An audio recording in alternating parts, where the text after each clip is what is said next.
Welcome back to Real TV, and I'm Stephen King, the real Stephen King. And like I told y'all in my previous video, the world is falling apart because of a lack of knowledge of self.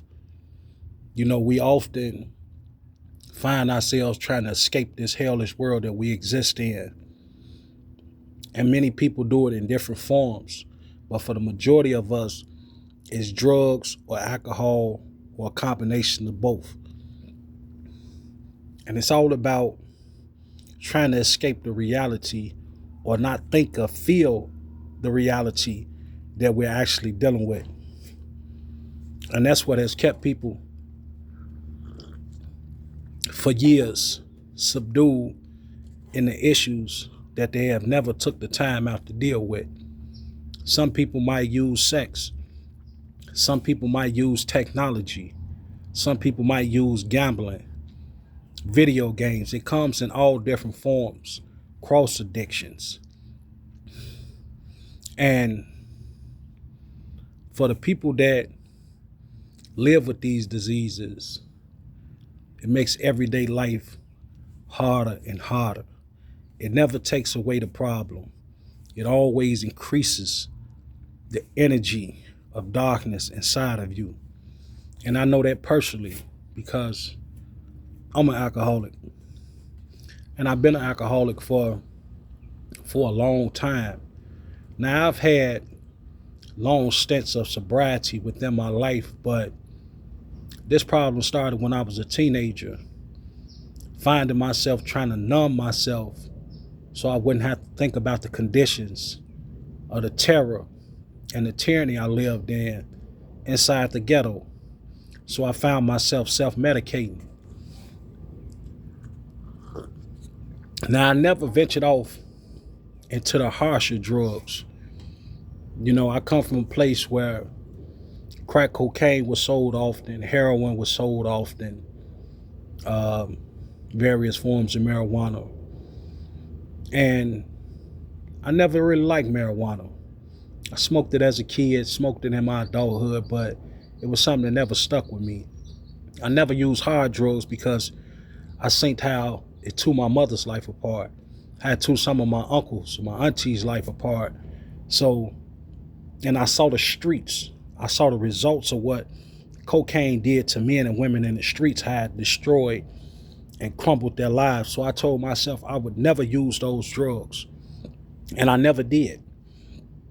But I started using alcohol at a young age at 13 years old. And it started off as being a thing for getting loose, having fun, with the homies. You know how we do.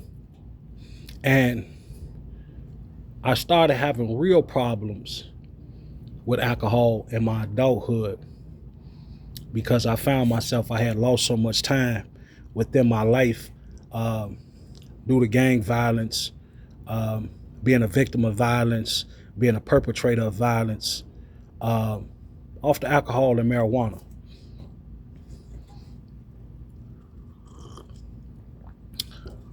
In my teens, that's when I first got sober. I was facing 25 to life in Cook County Jail. And I used to get weed on visits. And I found myself one day, I had almost been in there about 2 years, and I was smoking a joint. And I can remember just looking around the cell, looking at the clotheslines I had in there and how dirty and filthy it was. And I just thought to myself, I say, damn. I say, this is what your life has came to. You ain't accomplished nothing, man. Look at the conditions. Look at the place that you in. And that's when my desire to stop getting high first arrived inside of my soul and spirit. And that's the day I stopped. And on that journey through jail to prison, I didn't use no drugs. There's drugs around me, but I didn't smoke no more weed, no more. Didn't have a desire to. Didn't have a desire to drink hooch. That's the alcohol that they make inside of prison. So I came home after all that time, 8.5 years, and came home fasting, still making my salats, praying to Allah. And within 2 months' time, found myself bored one day. So I decided, because I was on house arrest at the time, I decided, hey, I got enough time to run to the liquor store, got a couple dollars. And that's when I took my first drink after 8.5 years of sobriety. And that was one of the biggest mistakes in my life. Because from that moment, I couldn't see ahead, but I felt something change within me. So over the years, I got back into the groove of things, started working, making money, buying cars, hanging out, socializing how I used to do as a teen. Found myself drinking and over drinking.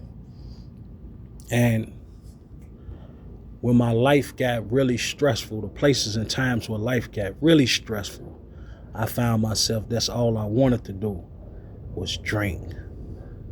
And that's what I would do. And at some periods in my life, it became an everyday thing.